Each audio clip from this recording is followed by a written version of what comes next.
কাফেররা মিলে প্ল্যান করলো আমরা সবাই মিলে মদিনায় গিয়ে অ্যাটাক করব। কাফেররা যে প্ল্যান করছে অ্যাটাক করবার, এই খবরটা নবীজির কর্ণকুহরে পৌঁছে গেল।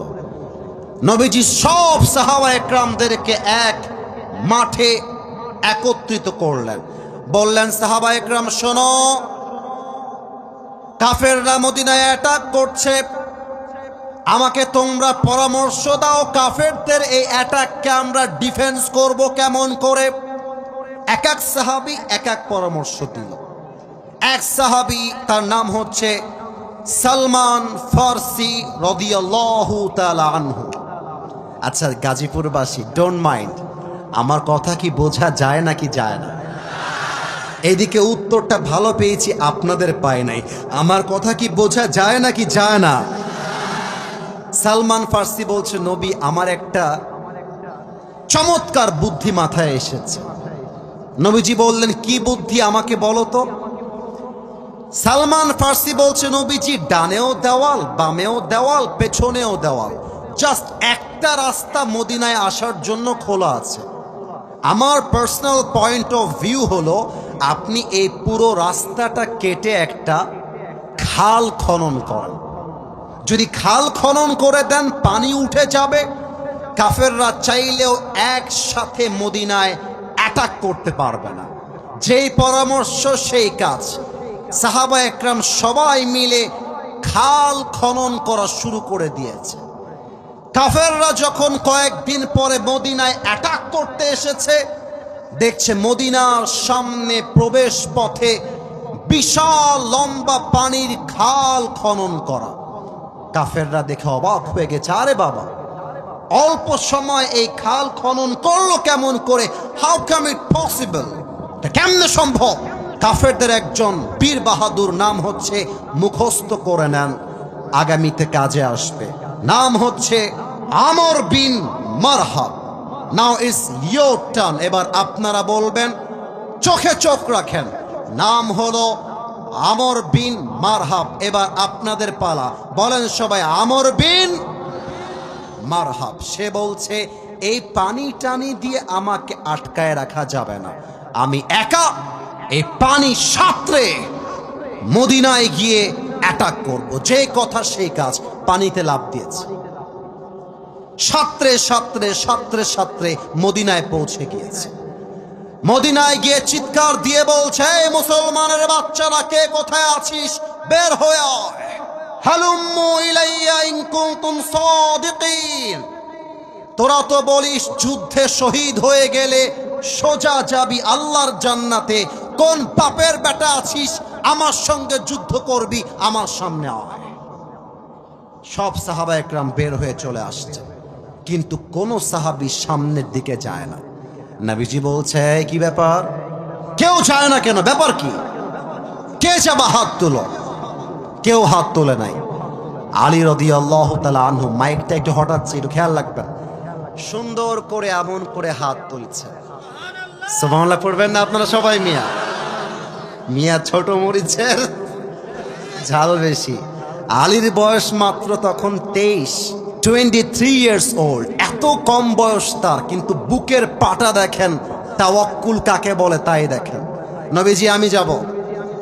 নবীজি বলছে, এই জিলিস ইয়া আলী ফা ইন্নাকা লা তাজালু হাদিসাস সিন্নি, sit down, you are very young in age, বসো, তোমার চাইতে সিনিয়র সাহাবীরা আছে, তারা যুদ্ধ করতে যাবে, তুমি বসো মিয়া, বসো। আলী নবীজির ধমক খেয়ে, আমাকে দেখেন সবাই, চুপচাপ বসে গেছে মাথা নিচু করে। নবীজি বলছে, কে আছো দাঁড়াও। আবার আলী হাত তুলেছে। নবীজি বলছে, আলী বসো বসো, তোমার বয়স কম, বসো। এদিকে আমর বিন মারহাব খুব বাজে একটা কথা বলেছে। এখানে ওলামা একরাম আছেন, মাদ্রাসার ছাত্ররা আছেন, দে আর মোর এক্সপিরিয়েন্সড দ্যান মি, আমার চাইতে তারা আরো বেশি ভালো জানে। আমর বিন মারহাব একটা বাজে কথা বলেছে। আমর বিন মারহাব বলছে, তোদের মাঝে কেউ যদি এক বাপের বেটা হয়, কেউ যদি তার মায়ের বুককে খালি করতে চায়, কেউ যদি তার সন্তানকে ইয়াতীম করতে চায়, কেউ যদি তার বউকে বিধবা করতে চায়, আয় আমার সামনে আয়। কেউ হাত তুলে নাই।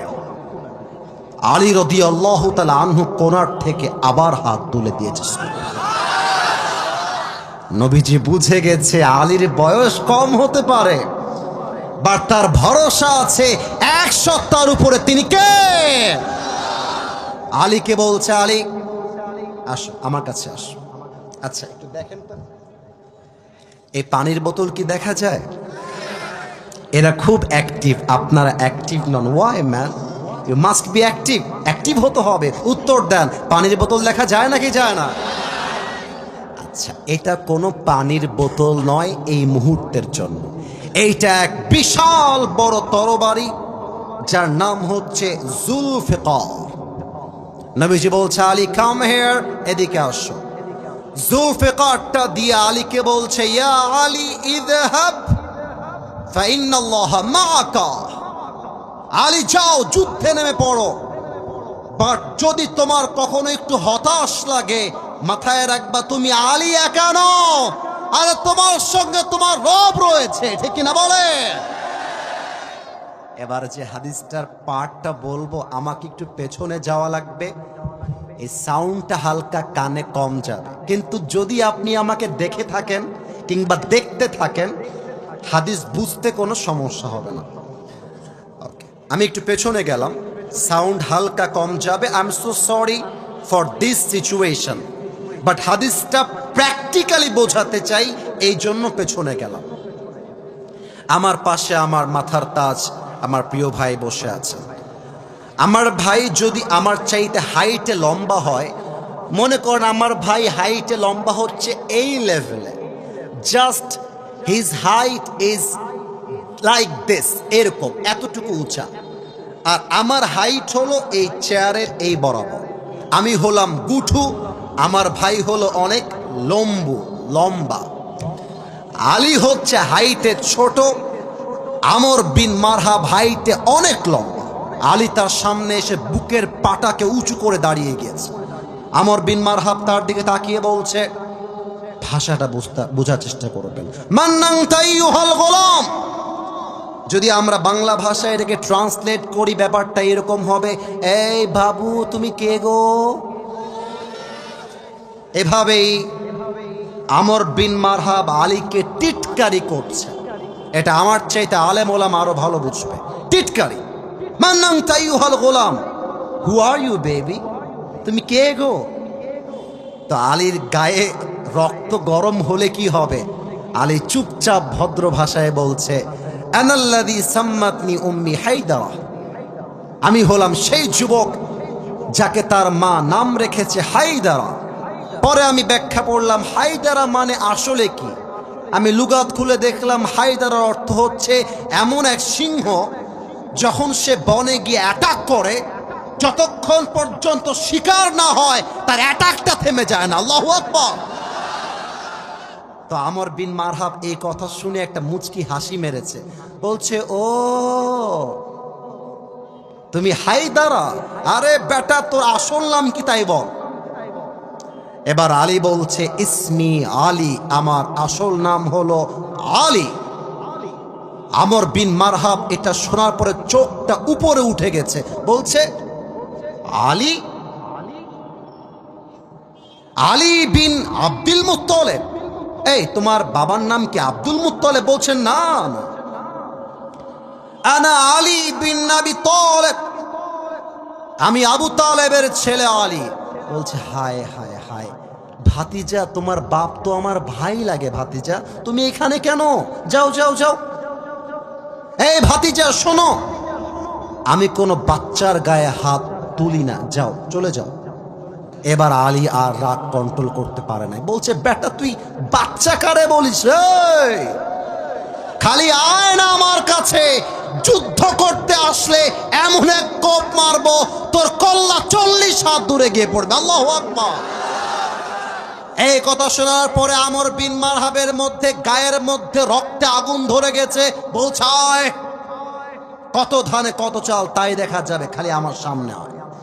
কিন্তু আলী রাদিয়াল্লাহু তাআলা আনহু এক মারাত্মক কথা বলেছেন সেই মুহূর্তে।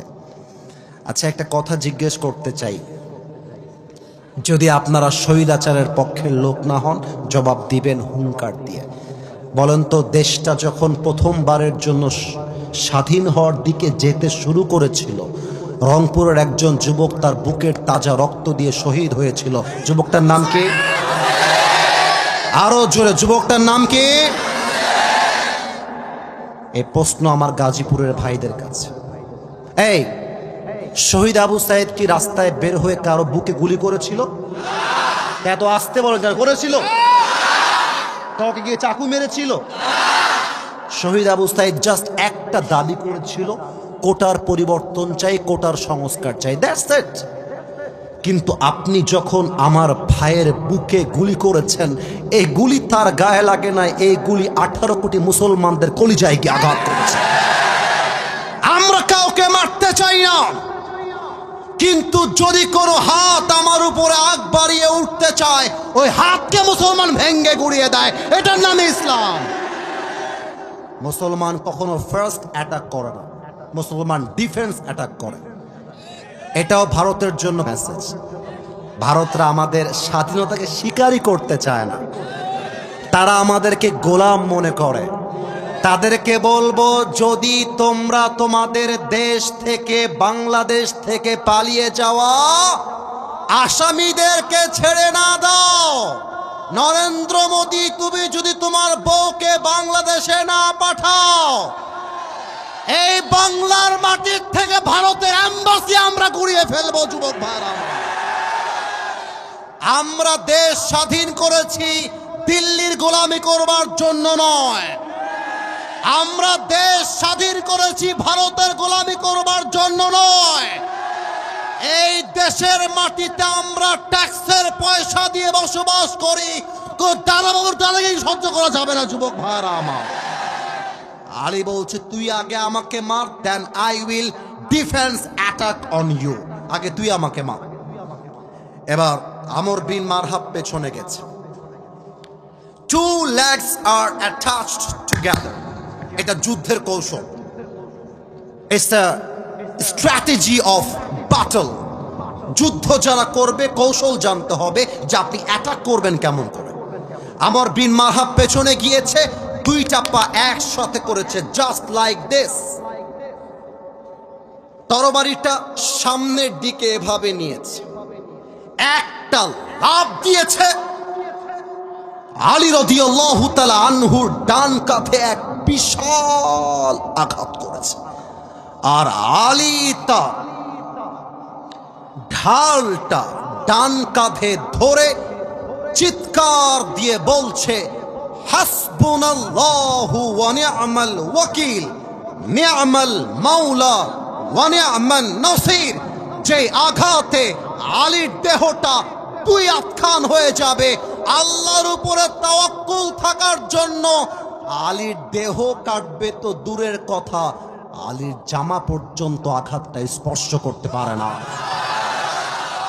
এবার আলী বলছে, আমর বিন মারহাব, সোনামণি, এবার তুমি রেডি হয়ে যাও, এবার তুমি রেডি হও।